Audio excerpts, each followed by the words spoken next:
The sun hung low over the horizon, casting long amber streaks across the cracked pavement of Milltown, Georgia. The kind of town where old habits die hard and new faces invite too many questions. A whitewashed diner sat at the corner of Main and Jefferson, its neon "Open 24 Hours" sign buzzing faintly against the gathering dusk. Inside, the air was thick with the smell of fried food, cheap coffee, and the unspoken agreements of people long resigned to the order of things. Kira Dalton stepped inside, the bell above the door chiming a sharp note that cut through the murmured conversations.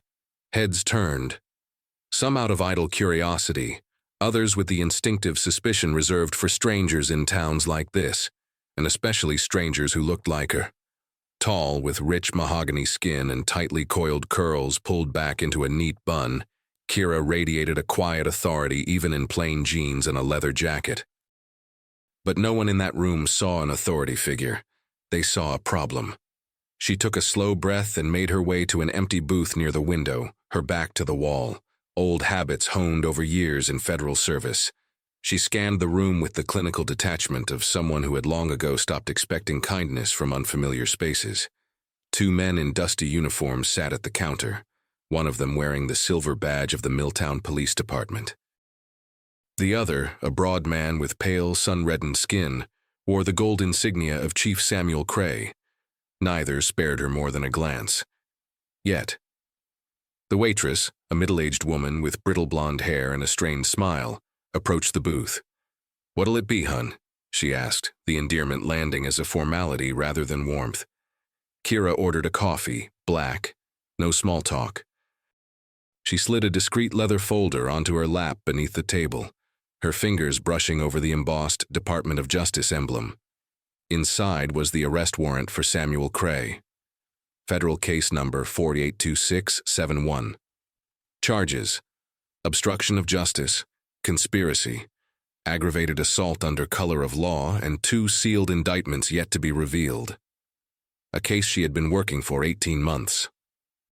A case that had cost 3 whistleblowers their jobs, won their life, and buried more evidence than most people would believe possible in a modern democracy.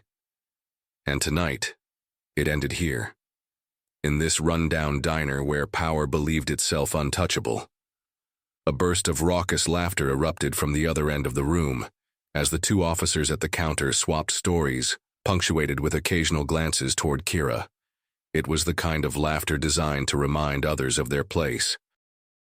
She'd heard it before, in courtrooms, in precincts, in locker rooms where men like them called women like her, all manner of names behind gritted teeth. She watched her reflection in the glass, calm, still, waiting.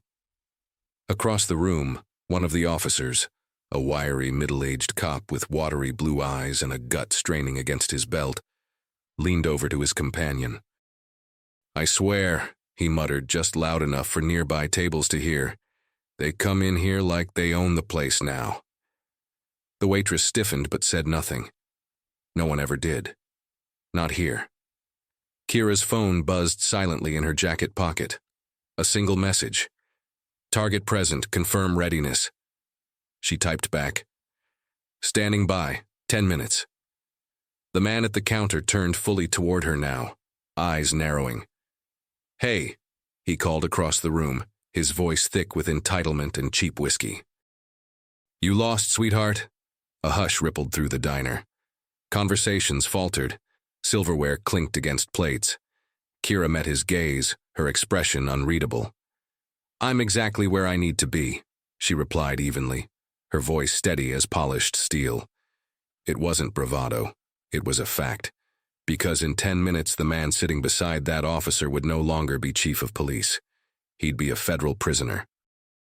And none of these people, not the officer, not the waitress, not the indifferent diners, could stop what was coming. If this story of injustice and transformation moved you, don't forget to like, comment, and subscribe for more stories that turn pain into power. The air thickened inside the diner, tension clinging to the walls like the smoke stains of 100 unspoken grievances.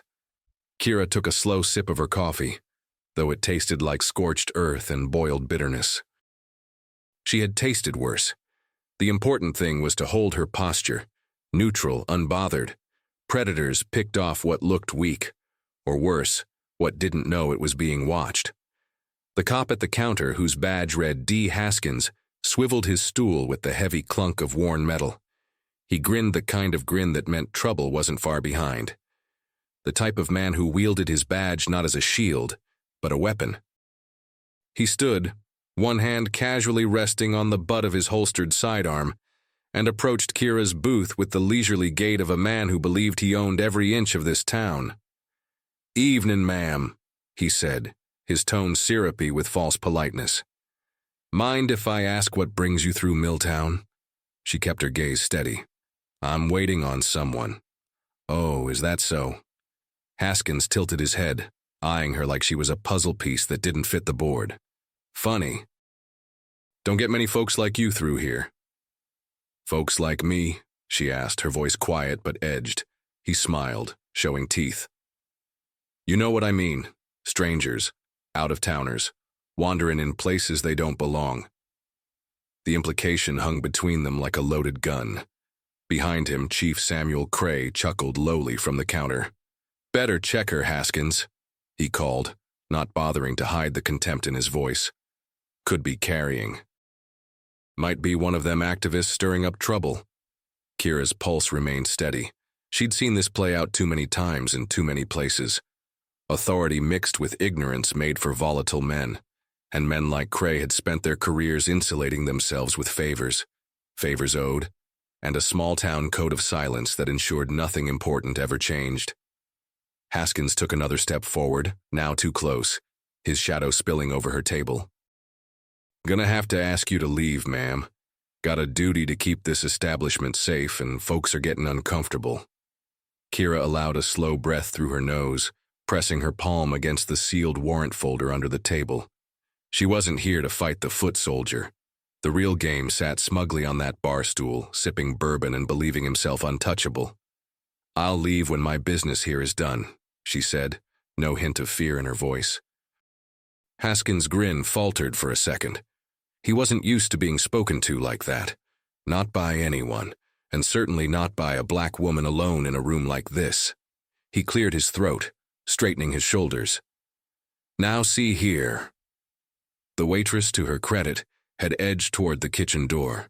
Not out of courage, Kira knew, but out of instinct, the way deer edged away from approaching thunder. "Problem here, Haskins?" Cray's voice cut through the tension, sharp and amused. "No problem, Chief. Just handling a potential threat." And there it was, the word, spoken casually, like a slur dressed in uniform. Potential threat. Kira's fingers brushed the cold metal of her badge in her pocket, the one no one in this town thought a black woman would carry. She swallowed the bitter taste of fury that rose in her throat. She had worked cases like this before. She knew that the most dangerous part wasn't the insult, it was the assumption. The way they said it like it was fact, like it had weight simply because it came from their mouths. The rest of the diner watched, some pretending not to, others openly leaning in to witness how this would unfold. Because in places like Milltown, there were only two possible outcomes for scenes like this: submission or escalation. And tonight would be neither. She locked eyes with Haskins, her voice low and unyielding. "The only threat in this room is sitting over there," she said, nodding toward the chief. "And you're about 5 minutes away from finding out how wrong you've been about everything." A flicker of confusion crossed the cop's face.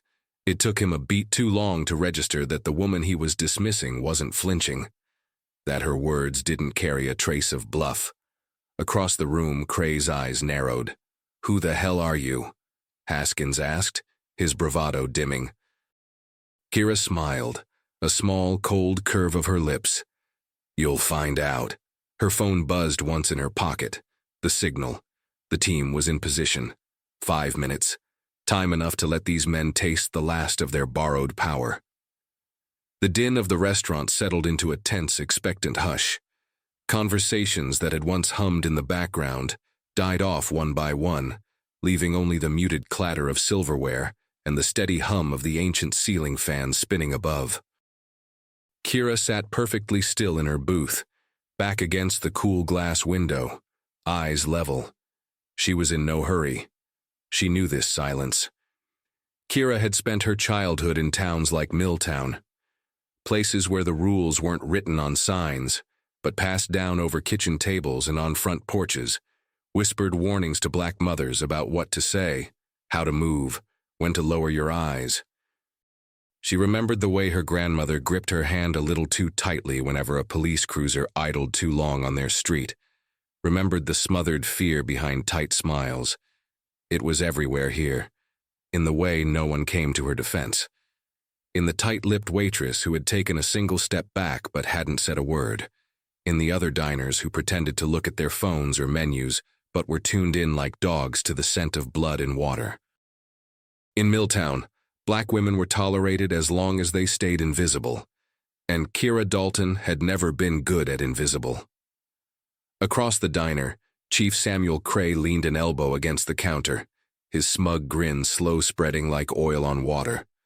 A man who knew the rules of this town because he'd written them, or inherited them from men just like him. His badge was a shield for his violence and his past. 6 complaints of excessive force, 2 brutality suits settled in silence, and, though it hadn't made the papers, an unarmed teenager beaten so badly he'd lost sight in one eye. Kira had read every file. She could recite the details in her sleep. Now, here he was, laughing, drinking cheap whiskey in the open, the arrogance of men who had never been made to answer for their crimes. She watched as Cray drained the last of his glass and gave Haskins a nod. "You want to deal with this, or should I?" he asked, his voice carrying just enough for the room to hear. Kira could almost predict Haskins' next move, the way his hand twitched toward his holster, fingers curling around the worn grip, not drawing, not yet, but signaling possession, possibility, the implicit threat that had hung over people like her for generations. "Ma'am," he said, voice tightening with rehearsed authority. "Last warning, stand up, exit the premises, or you'll be detained." Kira's lips twitched into the ghost of a smile. She had heard those same words leveled at schoolchildren, at old men, at pregnant women on stoops, at young black men walking home from church. The phrase wasn't about protocol. It was about asserting a simple truth. We can take everything from you here, and no one will stop us. But tonight would be different. From the corner of her eye, she caught movement. Outside, across the street near the unlit sheriff's office, a pair of dark SUVs slid into parking spots, silent and smooth. Another text buzzed in her pocket. "Positions confirmed. Say the word." Not yet. Because this wasn't just about the warrant. This was about making them watch it happen. Making them understand that no amount of smugness or small-town control would spare them from consequence. That justice sometimes wore a brown face and walked into your sanctuary alone and unafraid. The door chimed as 2 more locals entered, wearing heavy work jackets and baseball caps. They paused at the sight of the scene but didn't intervene. Kira knew their kind, knew their silence wasn't neutrality but tacit consent. Haskins huffed, glancing toward Cray, clearly unsure why his usual methods weren't working. "I'm not going to tell you again," he growled. "Out." Kira placed her coffee cup down with deliberate care, the ceramic tapping against the tabletop. She let the weight of the room settle around her, let the stretch of their discomfort settle over every watching face. "Let me tell you something about this town," she said quietly, her voice carrying despite its softness. "I know exactly what you've done here. I know every file you buried, every phone call you made to cover up what happened to Marcus Reed last summer. I know about the overtime hours charged for shifts that never existed. I know about the sealed records on Angela Cole's assault." Haskins' jaw clenched. Cray's expression darkened, the ghost of a smirk vanishing from his weathered face. "You don't know a damn thing," Haskins snapped. Kira reached into her jacket pocket, slow, measured, not for the gun she wore on her hip, but for the badge encased in its leather holder. She let it fall open on the table between them. U.S. Department of Justice, she said, her voice razor-sharp now. Special Agent Kira Dalton.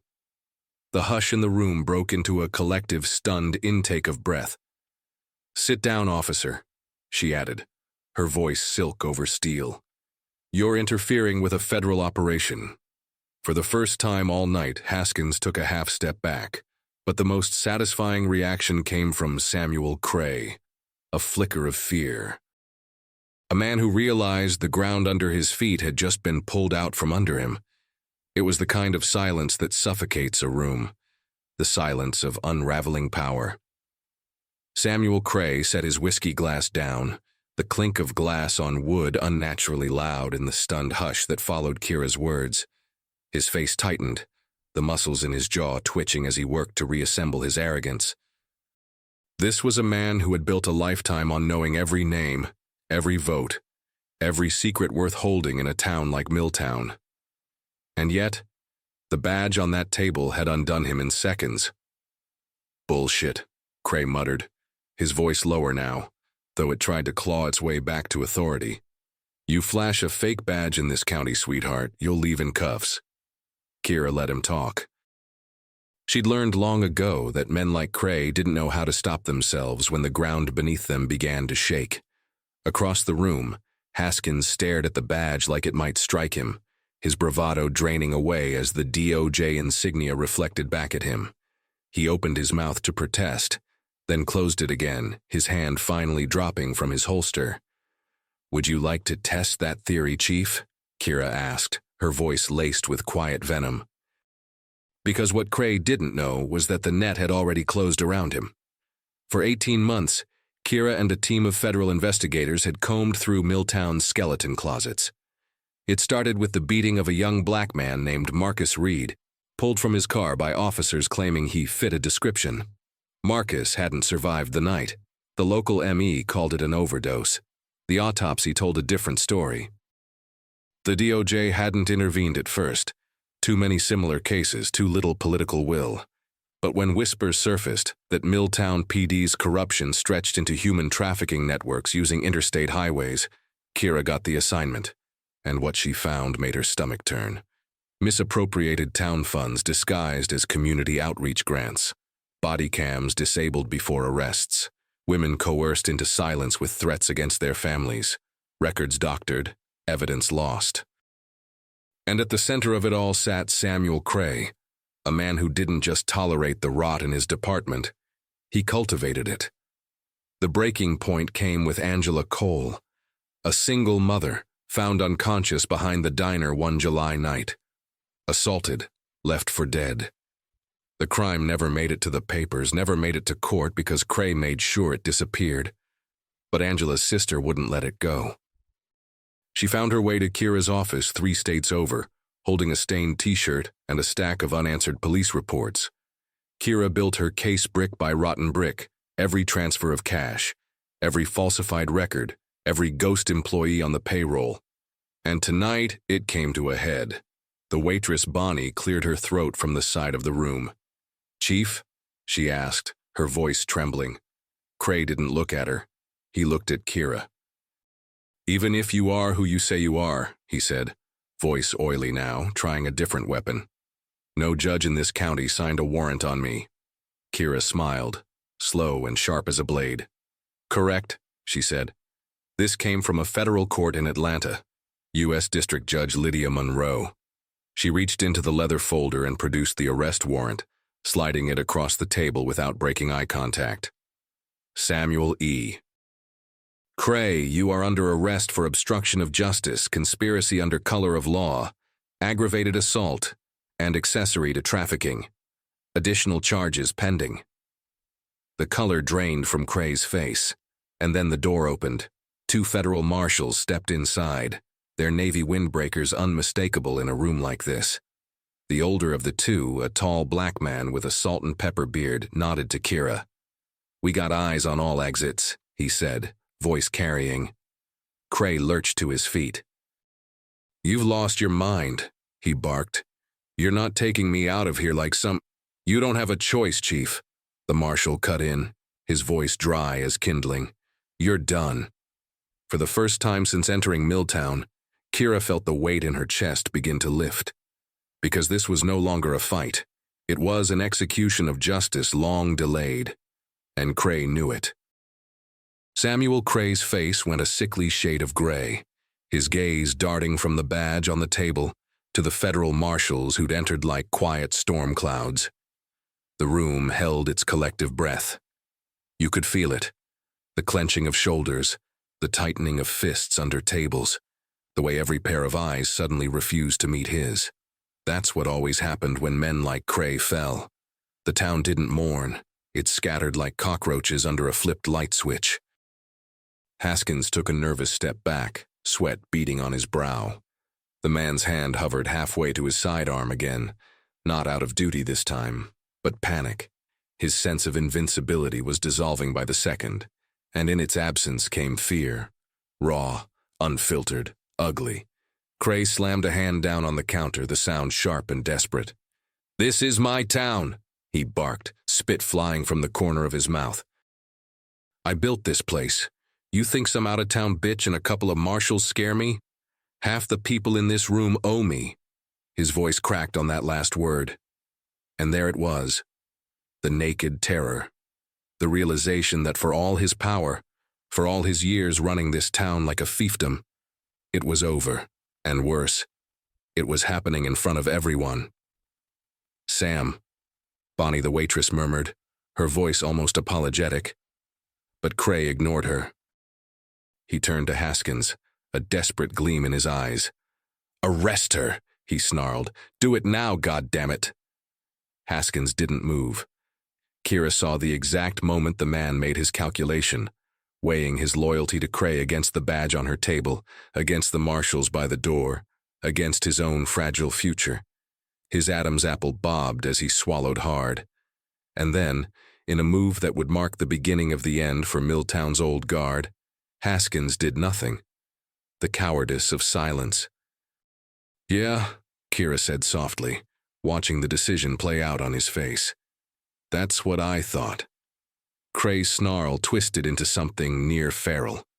"You're a goddamned liar," he spat at her. "You don't belong here. This is a good town, good people. You don't know what it takes to keep it that way." Kira rose from her seat in a single fluid motion, the tension leaving her body in a slow exhale. She stepped forward until she stood toe-to-toe with him, watching him flinch without meaning to. "Good people like you?" she asked, her voice a steady razor. "Who decide whose lives matter and whose don't? Who bury girls in case files and call it law? Who treat power like a weapon and think no one's watching?" Cray glared, chest heaving. Kira didn't stop. "Men like you forget something," she murmured, her words only for him now. "You forget there's always someone keeping score. Someone collecting the receipts. I've been building this case for 18 months, Sam. You weren't untouchable, you were on borrowed time." And then she nodded to the marshals. "Cuff him." The older marshal stepped forward, pulling Cray's hands behind his back with a practiced snap of the cuffs. The sound, that hard metallic click, seemed to shatter something in the room. Cray tensed, tried to twist away, but his struggle was weak, his authority leaking from him like blood from a vein. "You're making a mistake," he growled, though even he didn't believe it anymore. "No," Kira replied. "I'm cleaning one up." The marshals turned him toward the door. His eyes swept the room, searching for an ally. A defender.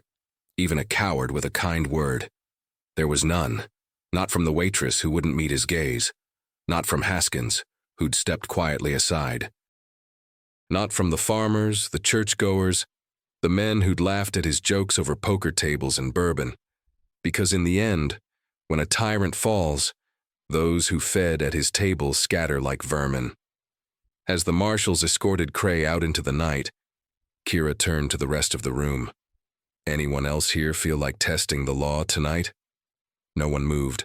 The silence spoke volumes, and for the first time in that town's long, ugly history, it belonged to someone else.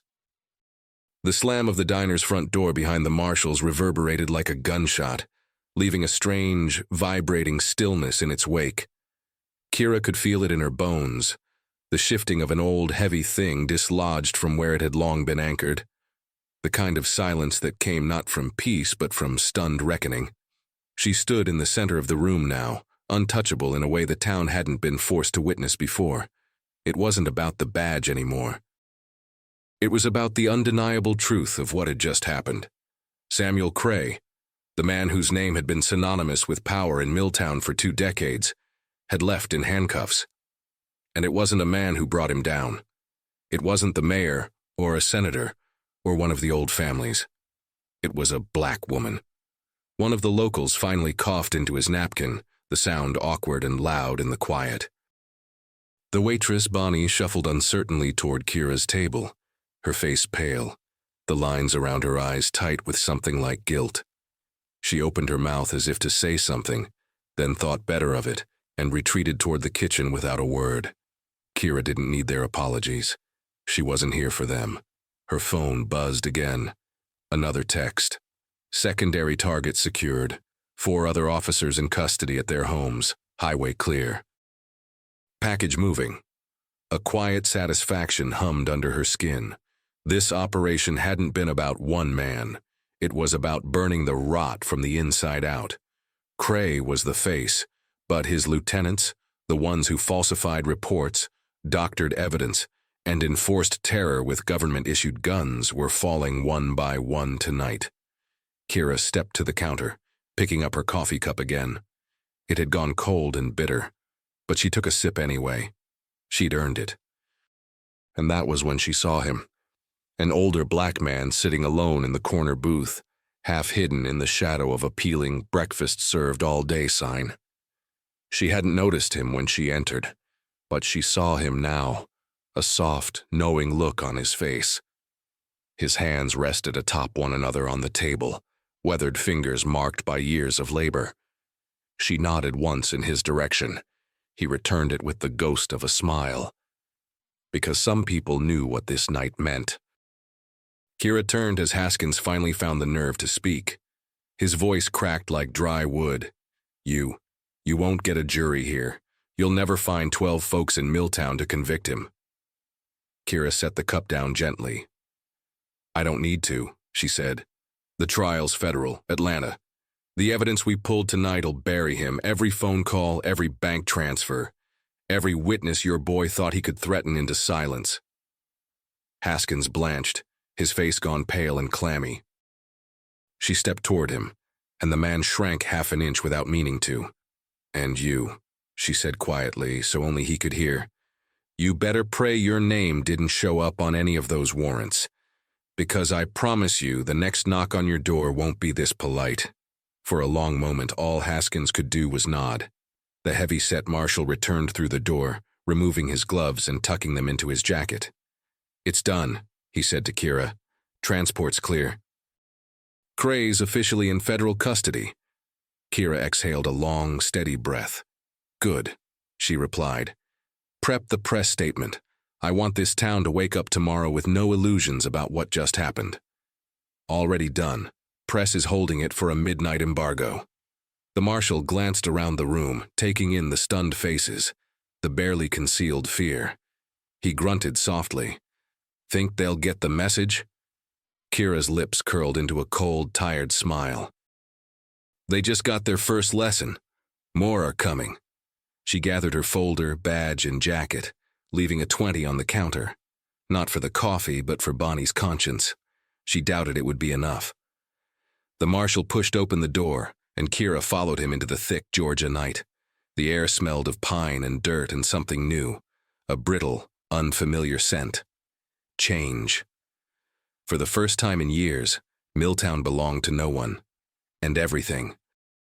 Outside, the heavy Georgia night hung thick and unbroken, the neon diner sign flickering over empty streets.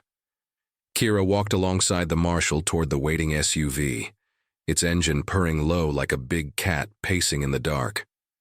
The old oak trees lining Main Street seemed to lean in, as if eavesdropping on a night history would remember. They were halfway to the vehicle when a sharp voice cut through the stillness. "Hold it right there." Kira stopped, her shoulders squaring. She recognized the voice even before she turned. Samuel Cray. Not the desperate man they'd cuffed and hauled out minutes earlier, but the voice of a man reborn in arrogance, clinging to old power like a drowning man to driftwood. Flanked by 2 local deputies, Cray stood on the steps of the sheriff's office down the block. His wrists still chafed red from the cuffs, but free now.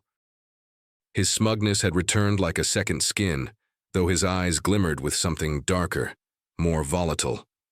The younger marshal, fresh out of Quantico, moved instinctively toward his weapon. Kira raised a hand, halting him. She wanted to hear this. "You think this is over?" Cray spat, his voice carrying across the open street. "You think you can roll into my town, parade me out in cuffs in front of my people, and just drive away?" The 2 deputies shifted uncomfortably beside him. Kira could see it in their eyes, a flicker of doubt, of fear. They'd heard the radio calls. They knew how quickly federal warrants turned reputations to ashes. But loyalty in towns like Milltown was a cancer. It spread deep. Cray jabbed a finger at her, his face twisted in fury. "You don't belong here. You don't get to dictate how things run in a town you don't know. You think they're gonna back you? You think those people in that diner care what you just did? They'll be back under my boot by morning. You're nothing here." Kira let him talk. Let him sputter out the last fumes of his imagined authority. Men like Cray were always the same. They didn't break quietly, they exploded in fits of bravado before the final silence claimed them. When he was done, she took a step forward, the night swallowing every other sound but her voice. "See, that's where you're wrong," Kira said, her words calm, lethal. "This was never your town. It belonged to every kid you railroaded, every mother you threatened, every father you buried under false charges, every girl you left bleeding behind dumpsters because you decided she wasn't worth protecting." Cray's face twitched, a flash of guilt masked too late. "And now," she continued, taking another step, "this town belongs to every name in those sealed reports, every witness you thought you'd silenced, and every person who survived you." The older marshal spoke into his radio. "Federal custody breach. We need immediate secondary containment." From around the corner, 2 more black SUVs rolled silently into view. Kira's voice softened, meant only for Cray and those deputies who still clung to the sinking wreck of his authority. "You think it's about me? I was just the spark, Sam, the match on dry grass. The people you tried to crush, they're coming for what's theirs." The younger deputy, no more than 25, pale and wide-eyed, lowered his hand from his holster. The other followed a beat later. That was it. The spell broke. Cray's last hold on them snapped like brittle wire. His shoulders sagged under the weight of what he'd lost, his mouth opening but no sound coming out. A single figure emerged from the diner behind them.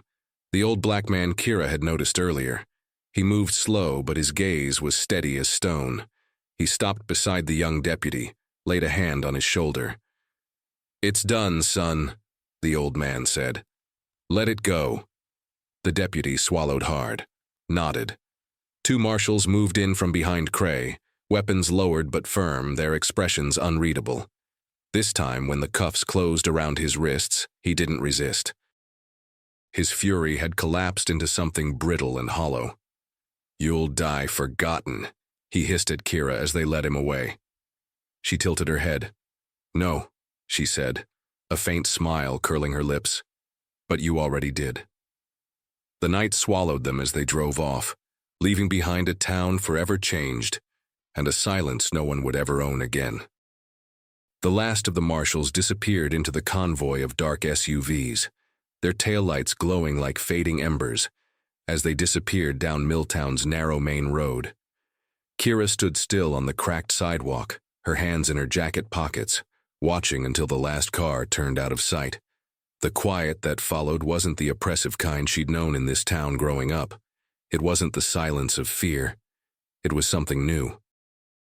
A waiting. A space opened up by the fall of a man who had ruled through intimidation for so long.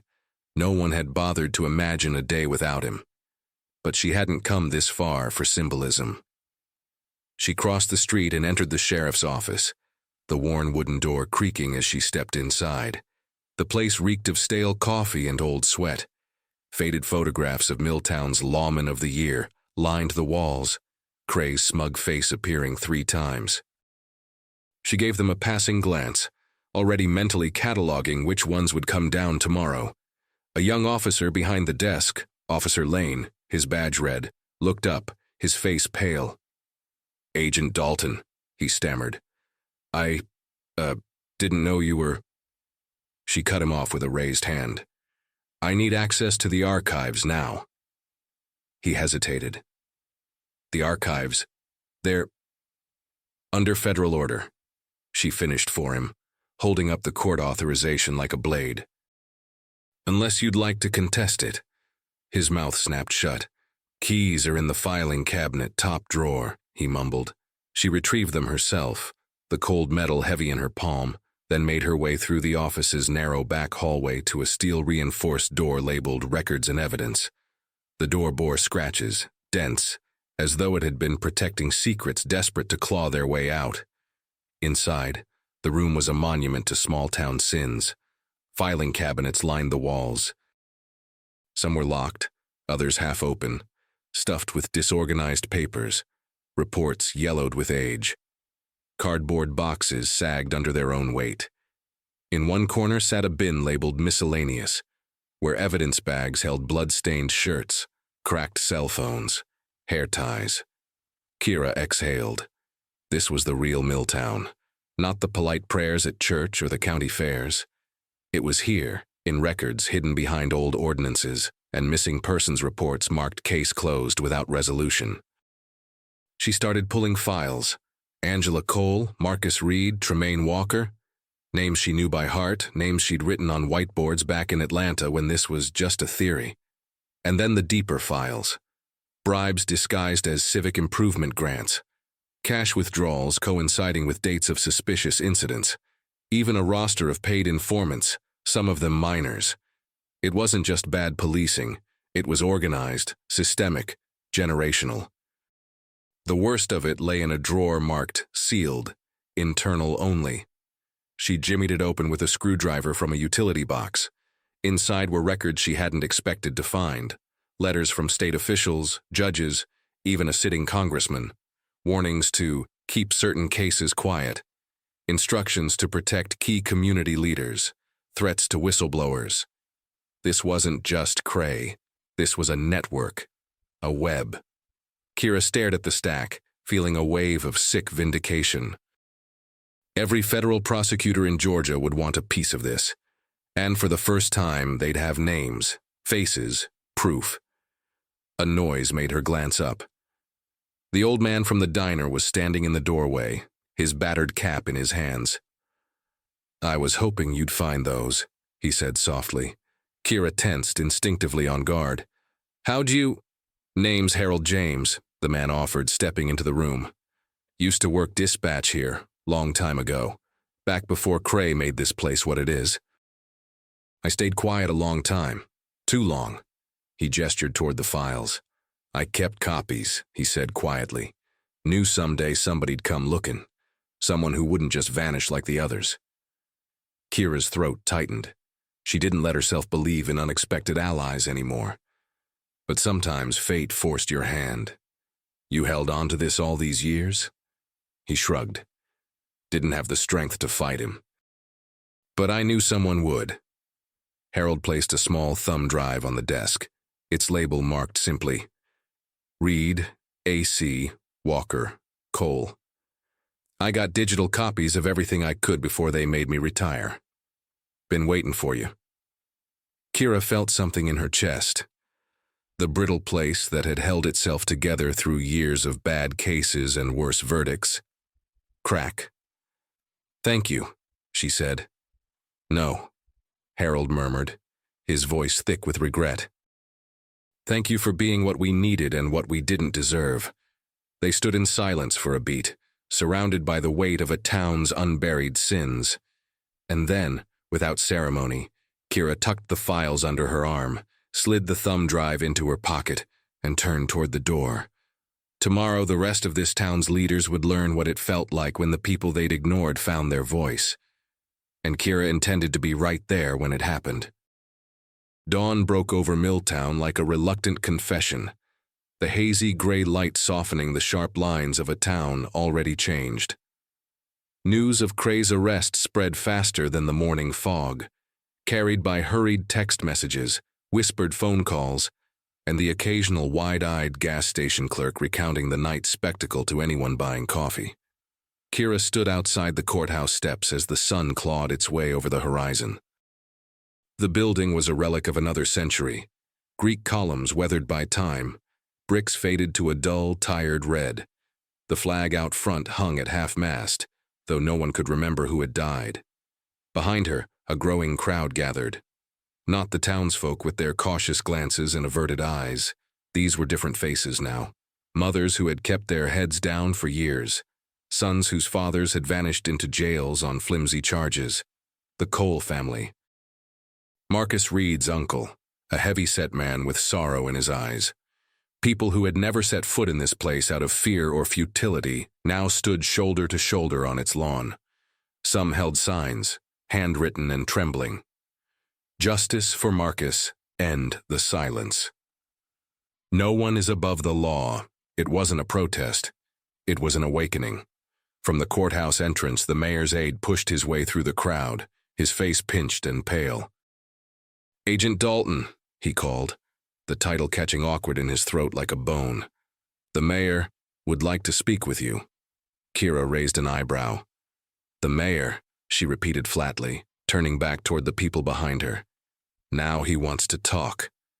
The aide swallowed, glancing at the gathering behind her.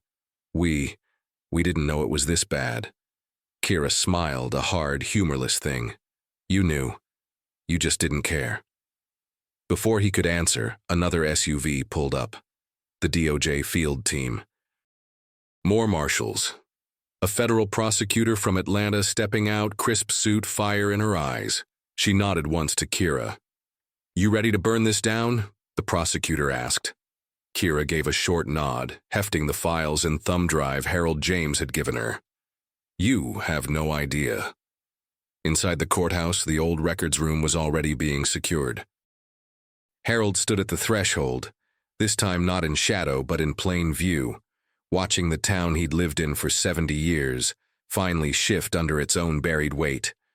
And then, as if pulled by an invisible current, more people began to come. A nurse from the county hospital, a high school teacher who'd quietly advocated for her students while pretending not to notice the patrol cars parked outside her home after dark. A mechanic. A young girl with her mother's hand tight in her grip. One by one, they filled the courthouse steps. Kira took the mic handed to her by a local reporter, one of the few brave enough to cover this story without spin. She didn't raise her voice. She didn't need to. "My name is Special Agent Kira Dalton with the U.S. Department of Justice," she began. "And as of this morning, Milltown's law enforcement leadership has been placed under federal investigation for civil rights violations, conspiracy under color of law, and obstruction of justice." A murmur rolled through the crowd like thunder breaking far off. "We have recovered sealed records, falsified reports, and evidence of systemic abuse stretching back decades. Those responsible will be prosecuted to the fullest extent of federal law." She paused, scanning the faces before her. "But this isn't just about what one man did. It's about the people who let him. The people who stood by. The ones who said nothing when their neighbors disappeared. You don't fix a town like that with one arrest." She held up the files. "You fix it by tearing down everything built on fear, by lifting up the people they tried to keep small, and by remembering every name they hoped you'd forget."